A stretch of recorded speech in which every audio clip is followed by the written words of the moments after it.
I sometimes have conversations with business owners where they don't believe in having to market their business. They will say things like, I'm going to be referral based only, or I'm going to network. What they don't realize is that they are marketing without a strategy or a process or a way to evaluate a plan to see if it's working. Today, I'm going to go back to the foundations of marketing. I'm going to cover the 5 principles of marketing with a bonus principle as well. These principles cover all the parts of your business that really are marketing. And if you plan them correctly and effectively, you're going to have success.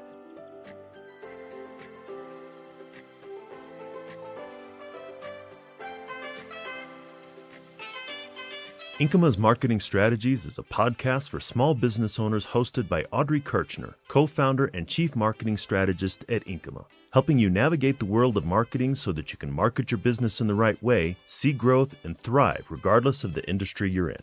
To learn more about Inkyma and what we do, ask a question, or schedule a marketing evaluation, go to the website inkyma.com. That's INKYMA.com.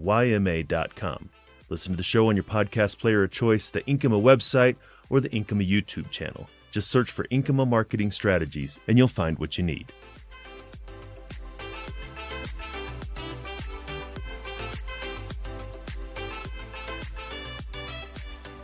So before we get into the episode, let's talk about a couple housekeeping things that I have. I will recommend products, articles, mention previous podcast episodes.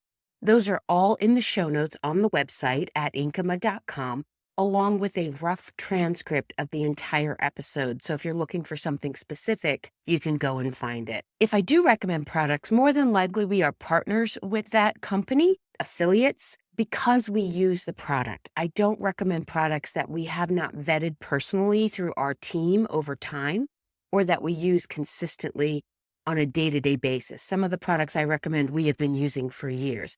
I want to make sure that you're getting the right marketing tools. And by using our links, we do get a small commission, which helps us keep creating all this great free content for you. So if you do want to use the tool, please go to our show notes and click on the links. So why are we talking about marketing fundamentals? There's actually a lot of good reasons to go back to the basics, but the main one is there are 4 main reasons why a business fails in its first 5 years. Lack of capital or funding, right? You don't have enough money. Retaining an inadequate management team, having the wrong people on staff is another big one. Faulty infrastructure or business model. I've talked to a lot of business owners. They tell me about their ideas and sometimes there's big holes in it. And then the last one is an unsuccessful marketing initiative or not having one. And so that's why I wanted to go back to the fundamentals, because the foundation of a good business, a long-lasting business where you get to year 10, 15, and 20 includes a really good marketing strategy. So I don't want you to fail. I want you to grow and thrive. And so that's why we're going to talk about some fundamentals today. In the intro, I talked about business owners saying, no, I don't need marketing. Marketing is not important. And I asked my question, well, like, why are they having this thought, right? Setting up a business and understanding how a business works is kind of straightforward. Understanding the theory is a little straightforward. You have to market, you have to have clients, you have to grow awareness, right? There's all these things. I think it comes down to a couple of things, right? Cost, time and effort, and then the repetitiveness. And sometimes it's one of these or all 3. So let's break them down a little bit in case you're kind of coming into this episode with a bit of that barrier there. I don't want a full-blown marketing plan. Maybe you're saying to yourself, you can't afford it. So let's talk about cost. It's not cost. You got to think of it as an investment in your business. When you're planning or running a business, part of the investment is marketing. Just like if you have to get equipment, training, raw materials, employees, they're all parts of the cost of doing business. And just like with marketing, if you don't get those other things, you really don't have a business. So marketing is actually part of that cost of doing business. The great thing about marketing out of all of those things is that it has an ROI, meaning the amount of money that you spend, if your marketing is effective, you're going to get back 2, 3, 4 times, where you don't necessarily see that with an equipment purchase or hiring an employee, right? So in reality, you should be a little more excited about spending marketing money. I think where business owners get afraid with this spending is that they're unsure if the tactic is going to work and are they wasting money. But effective marketing does not waste money. Even networking is a marketing tactic, and it has a cost and it can fail. A lot of people think, oh, I can just network, everything's going to be fine. But if you don't have a plan or a strategy around that, that can cause issues too. I've seen it. I've said it before in other episodes. I've been a BNI member for an extremely long time. And I have seen people come into chapters and leave chapters and not have success because they didn't follow the plan. The nice thing about a BNI is they give you the plan. If you do these things, you are going to be successful. And there's a cost associated with that as well. And then if you're just going to go to free events, I'm just going to go to free events. There's no cost there. There actually is, right? There's your time. And then there's probably other things like, do you have to eat before you get there? When you get there? If you're driving, there's transportation costs associated to it. So it's not free.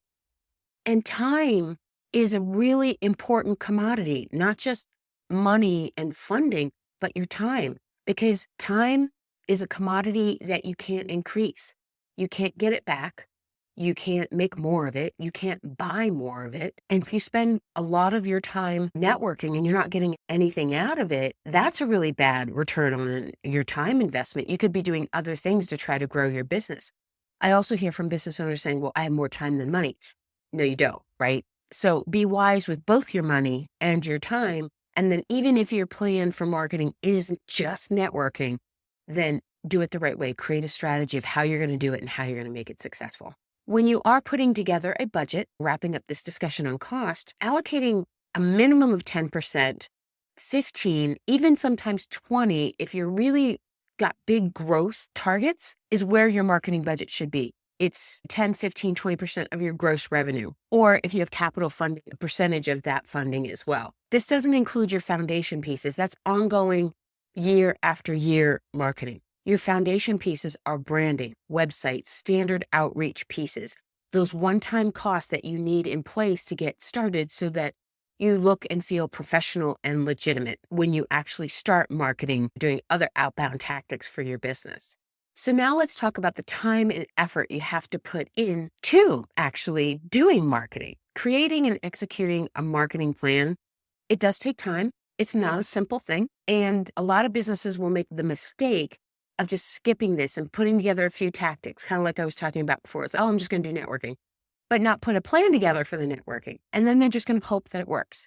Hope is not a marketing strategy. This is how marketing fails, is when you don't put the time and effort into creating a plan, regardless of what cost level that you're at. That's where it fails. And that's where it becomes part of the big four that a company goes out of business in the first 5 years. So now let's talk about the repetitiveness of marketing. Marketing by design, a good marketing plan is repetitive.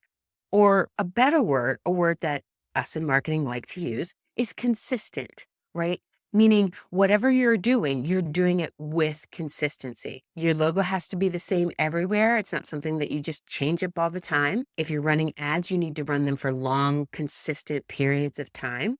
And if you're doing any type of content creation, you need to be consistent so that your audience gets used to when they should expect to see it and to see it. And this consistency pulls through if you're doing networking, if you're going to events, you have to keep showing up. Fall back to BNI a little bit here is that we meet weekly, and part of the magic of BNI is getting to know everybody. And that's because you're going to the meetings every week. They're hearing from you every week. So you may feel like, oh my gosh, I'm saying this again. People are going to get bored. Not necessarily. Everybody's not listening all of the time. They're not hearing you. It could take 6 to 8 weeks for them to actually get it and bring it in. And then when you do these networking and events, you have follow-up, right? You don't just go to the event and then magically clients show up. No, you have to follow up with people. In BNI, we have to do one-to-ones. We get referrals. We have to follow up with those referrals. And if you don't have a plan for something like that, then again, you're not going to grow. And this just goes on and on with anything that you deem a tactic that you want to do. It gets repetitive. And a lot of people get bored, right? Especially business owners who like to zig and zag and move forward, but you have to do it and it's worth it. So in these instances, try to automate where and what you can as much as possible. I did a podcast episode on artificial intelligence for marketing. Definitely go check that out. But you can automate and streamline a lot of these repetitive tasks so that they're not taking up as much time in your day and causing that level of frustration that comes with boredom. Okay, so hopefully we've knocked out the big three reasons as to why you may not want to have a marketing strategy or you don't think you need one. So now let's talk about how to set up your foundation well so that you make it past year 5 and beyond. And these are the 5 principles of marketing. And I added a bonus one. So I added a number 6. And of course, we in marketing, we like to make things memorable. So they all start with the letter P. And so here's the full list for you. It is product, price, place, people, promotion, and then the bonus is process. The list is going to be at the top of the show notes in case you didn't have a chance to write it down or you want to see it, but that's the list. So when you lay out a plan around these 6 foundational principles of marketing, it doesn't have to be big and expansive. It doesn't have to be this big PowerPoint presentation, this big document. I'm totally okay with you at least having it, at the very least, mentally rock solid in your head, back of a napkin, on a sticky note. I think if you're going to share it with a partner or with other people involved in your business, maybe make it a little formal. Maybe don't go beyond a one-pager. Just keep it simple to start with. And then once that is in place, then you can decide on the tactics which you'll implement and then measure. So going back to SMART goals, once you have the plan in place, I did an article where I talked about how to lay out your SMART goals. That link is in the show notes as well. So let's go through these 6 principles one at a time so you can see how they affect your marketing. So first, let's start with your product or service, either one. It's going to be the same process. What are you selling? How is it different and unique in your marketplace?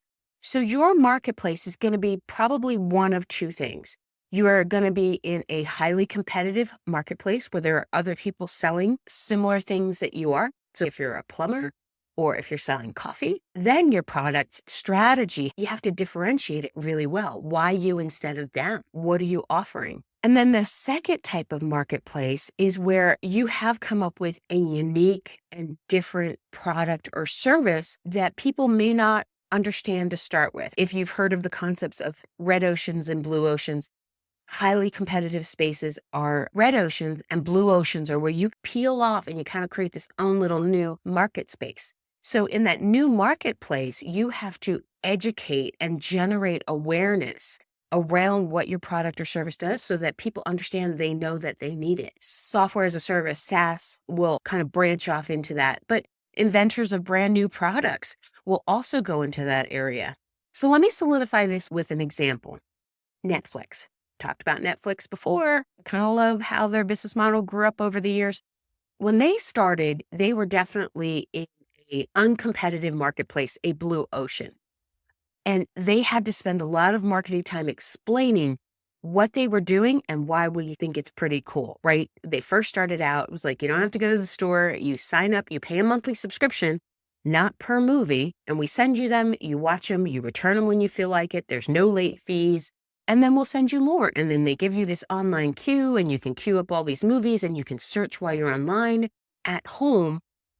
At that point in time, we were used to going to Blockbuster or to a local video store and having to browse the aisles to find something already in stock that they had. And whatever the latest release was, they may not have. Now we fast forward to now, everybody understands Netflix, right? They are now in a red ocean. They have huge competitors, Amazon, YouTube, Hulu. There's so many on demands. And so they actually had to change their product strategy where now it's not about being new and inventive. It's about giving us the content that we want that someone else does not have.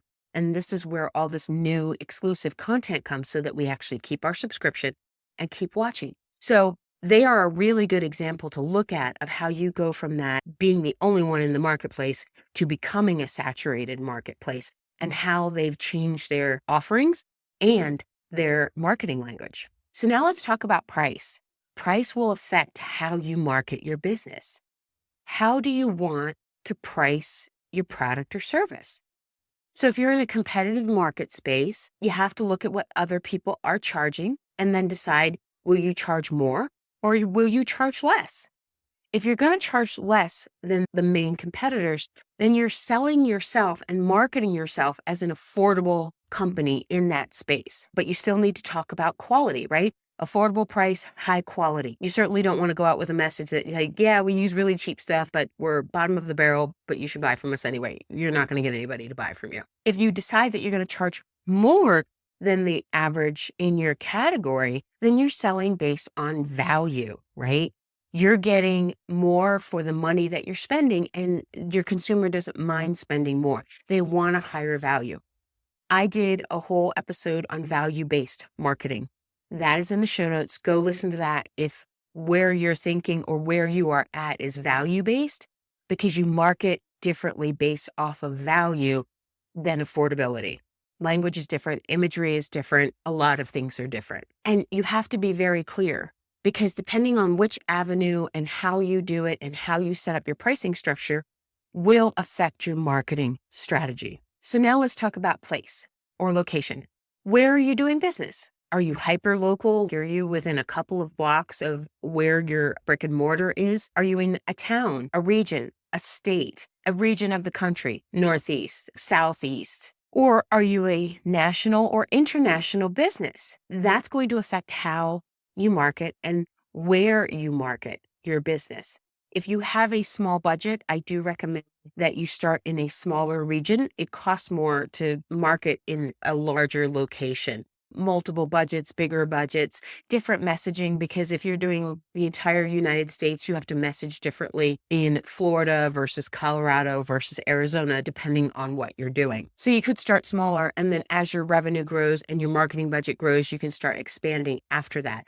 But again, that's part of your marketing strategy, because if you decide that you have the budget and you want to start in a couple of different states, then you have to create a marketing strategy and allocate funding for that type of a marketing plan. Now let's talk about people. Who is your audience? Who do you want your customers to be? Everybody is not the right answer. You don't want to just take anybody and everybody, because when you talk to everybody, you're actually speaking to no one. You know, your price and your location are going to factor in who that perfect customer is. And it's actually less expensive to market to a specific demographic than trying to shotgun out there. And when you figure out and can see who that perfect customer is and you market to them, then you're going to have better return on your investment in marketing. Now, that's not to say if someone outside of that audience target comes to you and says, hey, can you do this? You get to choose. You can say yes, you can say no. But the point is you're not spending any marketing money on attracting them. They just kind of made the decision to decide that they want to work with you. So this is about who you're trying to attract to your business, and you should be pretty specific. A lot of times they'll call this a niche. It's actually audience targeting, and you can break that up any way you want to, right? It doesn't have to be something specific. You can have more than one, but then you have to create marketing language for each of those, because they are going to be different. And then your pricing, like I said before, actually factors back into this. The other thing is societal norms today. People want targeting and a certain level of personalization wherever possible. They don't like being shotgunned. They're expecting to see, and they're going to buy from those that actually can pinpoint the message to them specifically. Even though we have conversations about, oh, we had this conversation and now I'm seeing ads about it. That's creepy marketing. No, they fit our demographic, and we say, hey, if you have this problem, here's the solution. And then it feels more serendipitous. It's, oh my goodness, yeah, I do have that. This company seems to get me. That's really what you want by having the right audience targeting in place so that they will take that next step. And we really are expecting these days, because we like personalization and we know that it's possible. So now that all of those have been sorted out, now we start talking about promotion, right?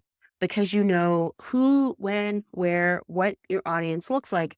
Now you can start putting together that plan of what you're going to be offering, where, and then who you want to do business with. This is where you're creating that strategy. And then part of this, you want to figure out what your growth mode looks like. So how much do you want to grow in the next 6 months, the year? What is your budget around all of this? And then where do you want to put stuff out? You got to get beyond your basics of branding, website, and any type of physical materials you need. If you need your vehicle wrapped, or if you need business cards, or any of those things. What we're talking about is where you're going to do your outbound awareness, digital ads, social, print material, and the list goes on. Networking, events, booths at a fair, like all of these things. This is where you've got to say, okay, these are what I'm going to include in this, not how it's going to happen, but what it's going to be. So that can be very overwhelming.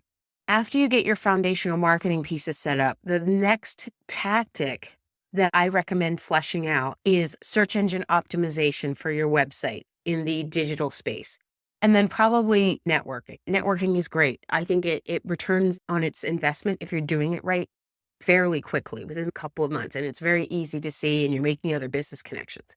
But you can't be physically doing marketing all of the time. So you need something that's going to be a little more automated, set it and let it go. And that's where search engine optimization comes in. This tactic, this plan is where you're going to get your best long-term growth. You optimize your main site for search, and then you create useful, helpful content ongoing so that people can find you when they need you. And then they click through to your website, they see your messaging, and then they become leads. It's an oversimplified explanation, but that's really what it comes down to. And so when you have something like that in place, let's say you create 2 articles this month, those articles are going to be out there in perpetuity forever, 3 months, 6 months, 2 years, 5 years. People could still be using them to find you. So it is the best return on your investment to start with. So I would definitely include that. And if you only have the budget for that, that's what you do. And then if you have budget for more, then you can decide you're going to layer on other types of things, other types of marketing, digital ads, newsletters. If you feel like social media is a good way for you to reach out, but you got to get the foundation in place first. The last thing that you want to be is the best kept secret in your town or your category or anything like that. Okay, so now let's go to the bonus principle process. So this is where the rubber meets the road. Once you know all of the other 5 things, including your market strategy, now you've got to create a process, not only to implement it, but to be consistent with it. And this is where that automation I talked about comes in. And not just automation, but also support service companies, right? If you can get an automation tool, great. That's the first thing you want to do. But if not, then if you can afford it, then try to find a partner to do it on your behalf before you decide to do it yourself. You as a business owner, you've got a lot of things going on, and your goal with growth and longevity in your business is to try to outsource specific things as quickly as possible. So things like bookkeeping, accounting, anything that an admin can do, scheduling, answering the phones, and your marketing. Because when you're spending time doing those yourself, then you're not talking to customers and you're not planning for your strategy into the future. So kind of let's go through an example here. I talked about search engine optimization, so let's use that. You can outsource your content creation once your main site is built, because you're going to need ongoing content creation for really good search engine optimization. So let's say you hire a professional company. They're going to do all the keyword phrase research for you. They're going to write the article. They're going to set up and lay out the article correctly on your blog so that it is optimized for search. And they probably have an internal process for that, or they should, right? If they're a good marketing company, they're going to have a process in place. They're going to tell you, here's what we need you to do. Here's what we're going to do every month. And then they go through the process. And then also they should be giving a way to track the effectiveness of your search, meaning giving you reports on how keywords are doing, what your search impressions look like every month, your click-through rates, your average positioning, all that good stuff. If you decide you're going to do this yourself, then you will need to create that process on how you're going to do research on keyword phrases, how to write a properly SEO'd article, right? Because there's certain things within the content of the article that have to be done. How often you're going to do this? Are you writing 1 article, 2 articles per month? And then making sure that article, once you put it on your blog, is optimized on the page from a technical perspective. Because if you're not doing those things and you're just writing articles, then it's hit or miss. And yeah, you could get a one-hit wonder where you get an article that just skyrockets and does really well. But what about all the other articles that you put the time and effort into write and they're not doing anything? And that's where a process of creating something the right way and effectively for your marketing pays off, because then you're doing it the same over and over and over again. And then everything is rising together And if you have that one-hit wonder, so much the better. That's just like gravy on top. Just as a side note, if you have a WordPress website, I've talked about this before, there's a whole episode on Rank Math. It's a plugin you put in, and it actually will help you figure out and make sure that your articles are optimized correctly after you've put them in. It scores it and tells you, hey, you need this, you need that. And then you can get your score from red, yellow to green. It's pretty cool. And then part of your process has to be measuring, looking at Google Analytics, looking at Search Console and see if you're ranking well, and also to understand what other type of articles you should be creating. If one of your articles hit for a very specific keyword, you may want to decide to write an article for that specific keyword phrase. And that's part of the understanding how things are going. And then again, of course, if you don't want to do all that, then you hire a company like us that has a process in place and can do all of that for you while you're doing other things with your business. So you've got to figure out where you spend your time versus spending your money. Okay, so now that you know the 6 foundations of marketing, let's talk about what you should be doing next. So go through the exercise of examining the principles against your business. Do you have a good plan for each of them? Do you know why you price things that way? Why you picked the location that you have, who the people you're targeting? If not, refine all of those. It won't take you long. You just got to sit and think through it. And it's worth going through this exercise to see if you have any holes in your plan. And that could be the difference of you getting from where you are now to your 5, 10, and 15. And so if you found holes, great.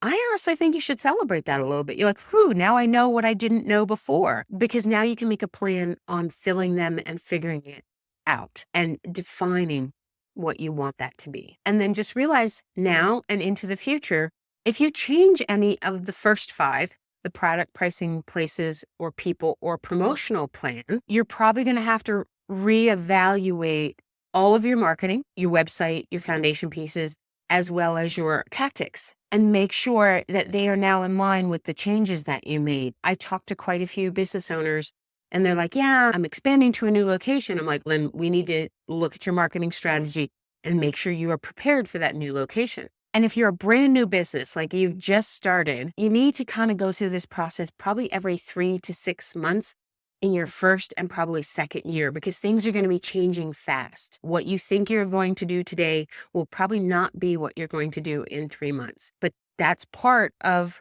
being in that first or second year. So here are my final thoughts for you. There is a lot packed into this small amount of time in this episode. The biggest thing is awareness is key here. Knowing how and what you need to look at for your business is the first step. And that's what the purpose of this episode is.